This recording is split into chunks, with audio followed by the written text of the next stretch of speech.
দেশে কোনো ইসলামিক শক্তিকে মাথা তুলে দাঁড়াতে দেবে না। এতটুকু নিশ্চিত করে বলা যায় যে জনগণের ভোটাধিকার নিয়ে সিনেমিনি খেলার এই ইতিহাস জাতি খুব সহজে ভুলবে না রেজওয়ানা।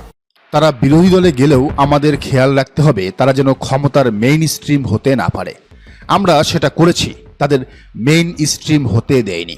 একটিমাত্র বক্তব্য, একটিমাত্র সাক্ষাৎকার, আর তাতেই যেন কেঁপে উঠছে দেশের পুরো রাজনৈতিক অঙ্গন। আপনারা ইতিমধ্যে সোশ্যাল মিডিয়া এবং বিভিন্ন নিউজ পোর্টালে দেখেছেন অন্তর্বর্তীকালীন সরকারের সাবেক উপদেষ্টা সৈয়দা রেজওয়ানা হাসানের একটি মন্তব্যকে ঘিরে দেশ জুড়ে চলছে তুমুল বিতর্ক। তিনি এমন এক অকপট স্বীকারোক্তি দিয়েছেন যা শুধু নির্বাচনের স্বচ্ছতা নিয়েই প্রশ্ন তুলছে না, বরং অন্তর্বর্তীকালীন সরকারের নিরপেক্ষতার যে শপথ সেটাকেও সরাসরি কাঠগড়ায় দাঁড় করিয়েছে। চ্যানেল ওয়ানের সাংবাদিকের একটি প্রশ্নের জবাবে তিনি যা বলেছেন তা বাংলাদেশের গণতান্ত্রিক ইতিহাসে একটি নজিরবিহীন ঘটনা হিসেবেই লেখা থাকবে হয়তো। প্রশ্ন ছিল, যারা নারীর সমান অধিকার চায় না সেই শক্তির একটা অংশ এখন বিরোধী দলে কিনা। এর জবাবে তিনি অত্যন্ত স্পষ্ট ভাষায় বলেছেন, তারা বিরোধী দলে গেলেও আমাদের খেয়াল রাখতে হবে যে তারা যেন ক্ষমতার মেইন স্ট্রিম হতে না পারে, মানে মূল জায়গায় যেতে না পারে। আমরা সেটা নিশ্চিত করেছি, তাদের মেইন স্ট্রিম হতে দেয়নি। দর্শক, একটু গভীরভাবে চিন্তা করুন, এই কথাটির অর্থ কি? আমরা সেটা করেছি, তাদের মেইন স্ট্রিম হতে দেয়নি। এই আমরা কারা? এই শক্তির মাধ্যমে তিনি কাদের বুঝিয়েছেন?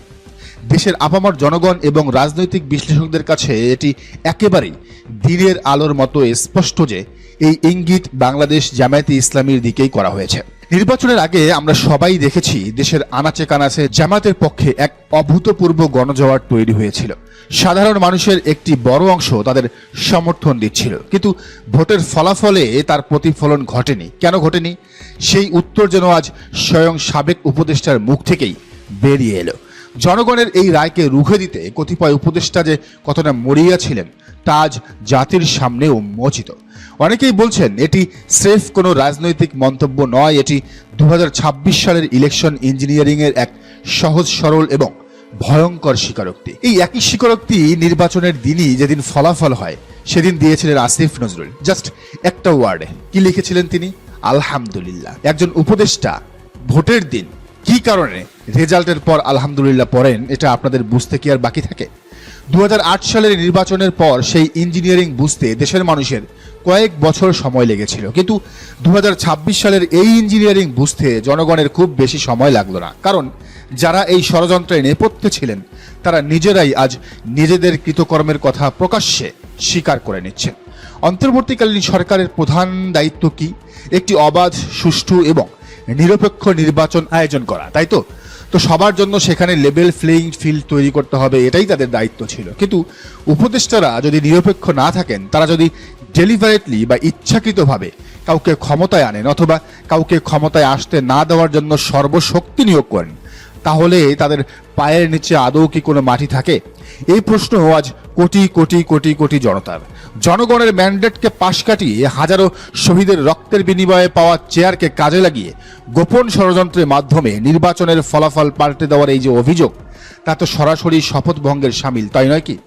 আজ অনেকেই প্রশ্ন তুলছেন, এই উপদেষ্টা মণ্ডলী কি তবে সেই ডিপ স্টেট বা গুপ্ত রাষ্ট্রযন্ত্র হিসেবে কাজ করেছে, যারা পর্দার আড়াল থেকে কলকাঠি নেড়েছে এবং জনগণের ভোটাধিকারকে নিজেদের ইচ্ছে মতো ম্যানিপুলেট করেছে? গণতন্ত্রে জনগণের রায় হলো শেষ কথা। জনগণ যাকে চাইবে সে ক্ষমতায় আসবে, যাকে চাইবে না সে বিরোধী দলে যাবে বা প্রত্যাখ্যাত হবে। কিন্তু কোনো ব্যক্তি বা গোষ্ঠী যদি আগে থেকেই নির্ধারণ করে রাখে যে কাউকে ক্ষমতার মেইন স্ট্রিম হতে দেওয়া যাবে না, তাহলে সেই নির্বাচনের আর কোনো অর্থই থাকে না। হাজার হাজার কোটি টাকা খরচ, এটা নিছকই অর্থ নষ্ট।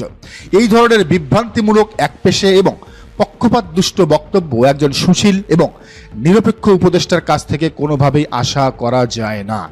দায়িত্ব পালনকালীন সময়ে এ ধরনের পক্ষপাতিত্ব করার দায়ে তিনি অভিশংসনের যোগ্য ছিলেন বলেই অনেক আইনজ্ঞ এবং রাজনৈতিক বিশ্লেষক মনে করেন। আজ সোশ্যাল মিডিয়া থেকে শুরু করে চায়ের কাপে একটাই ঝড়। ইলেকশন ইঞ্জিনিয়ারিং করে জনগণের রায় পাল্টানোর এই মারাত্মক অপরাধে সাবেক উপদেষ্টা সৈয়দা রিজওয়ানা হাসানকে কি আইনের আওতায় আনা উচিত নয়? তাকে গ্রেফতারের যে জোরালো দাবি উঠেছে তা কি সম্পূর্ণ অযৌক্তিক? আমরা যদি পিছনের দিকে তাকাই তবে দেখব এই অন্তর্বর্তীকালীন সরকারের প্রতি মানুষের কতটুকু আস্থা ছিল, কিন্তু এই একটি মন্তব্য সে আস্থার ভিতকে পুরোপুরি নাড়িয়ে দিয়েছে। ওরা যদি এই সূক্ষ্ম ষড়যন্ত্র না করত তাহলে হয়তো দেশের রাজনৈতিক দৃশ্যপট আজ সম্পূর্ণ অন্যরকমও হতে পারত। একটি সুনির্দিষ্ট রাজনৈতিক দলকে ক্ষমতার বাইরে রাখার জন্য রাষ্ট্রযন্ত্রের এই নগ্ন ব্যবহার কোনোভাবেই সুস্থ রাজনীতির পরিচায়ক নয়। এই স্বীকারোক্তি প্রমাণ করে যে নিরপেক্ষতার আড়ালে আসলে কতটা গভীরভাবে পক্ষপাতিত্বের বীজ বোনা হয়েছিল। যখন একজন উপদেষ্টা বলেন তাদেরকে আমরা মেইন স্ট্রিম হতে দিই নাই, তখন এটি আর কেবল একটি মন্তব্য থাকে না, এটি হয়ে দাঁড়ায় একটি ডকুমেন্টেড প্রমাণ। একটি দেশের গণতান্ত্রিক প্রক্রিয়ায় কে মূলধারায় আসবে আর কে আসবে না তা নির্ধারণ করার একমাত্র মালিক দেশের জনগণ।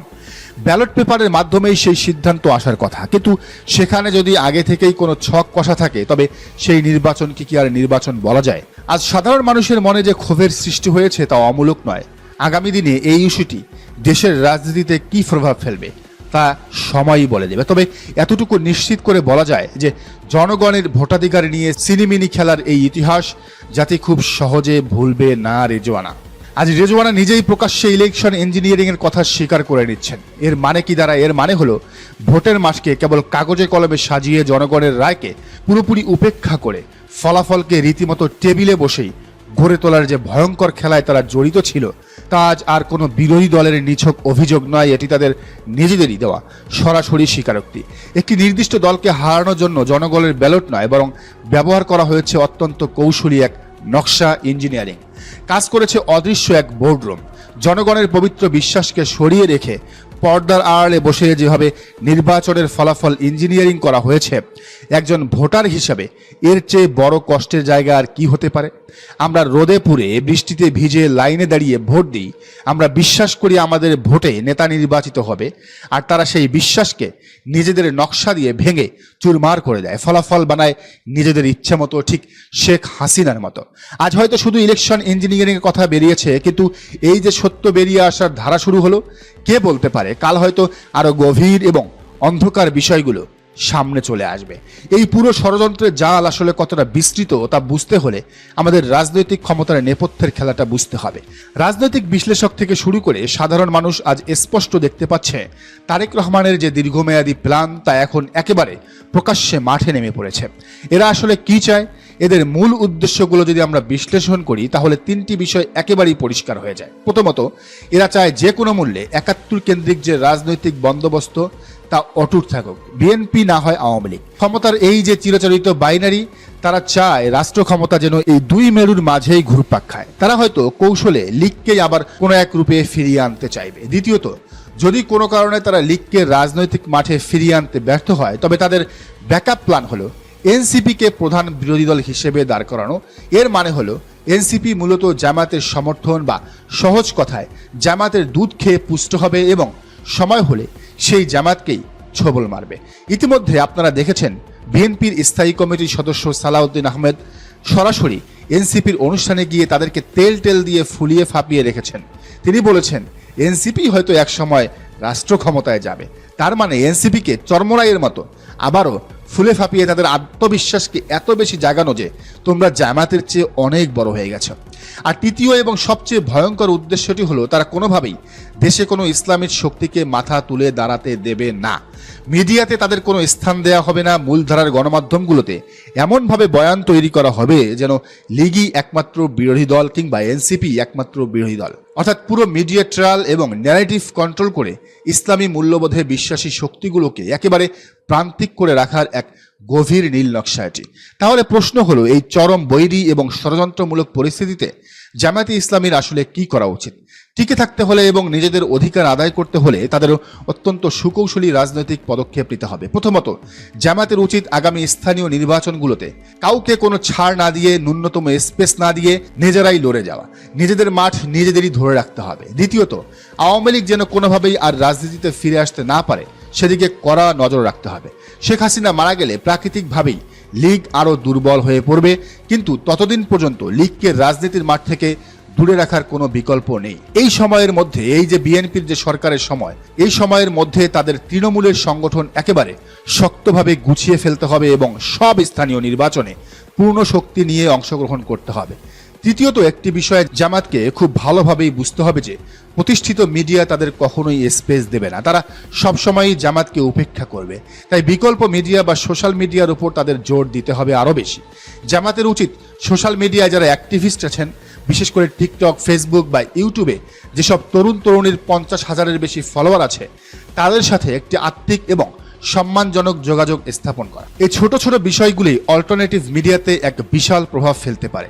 মনে রাখতে হবে, জামাতকে একটি শক্তিহীন দল হিসেবে দেখিয়ে অন্য কাউকে সামনে আনার যে বদ উদ্দেশ্য বা এনসিপিকে সামনে এনে বিরোধী দলের জায়গা দখল করার যে ষড়যন্ত্র, তা কোনোভাবেই সফল হতে দেয়া যাবে না। কারণ এই দলটা হাজারো শহীদের রক্তের উপর দিয়ে গড়ে ওঠা। এই দলে দেলোয়ার হোসেন সাইদি, নিজামী, কাদের মোল্লা তারা জীবন দিয়েছেন। সেই শিকড় উফরে ফেলার সাধ্য এই টেবিল মেড ইঞ্জিনিয়ারদের নেই এবং অতি দ্রুত এই রেজওয়ানার গ্রেফতারের দাবি জামাতের জানাতেই হবে। দর্শক, আপনি বিষয়টিকে কিভাবে দেখছেন জানান মন্তব্যের ঘরে।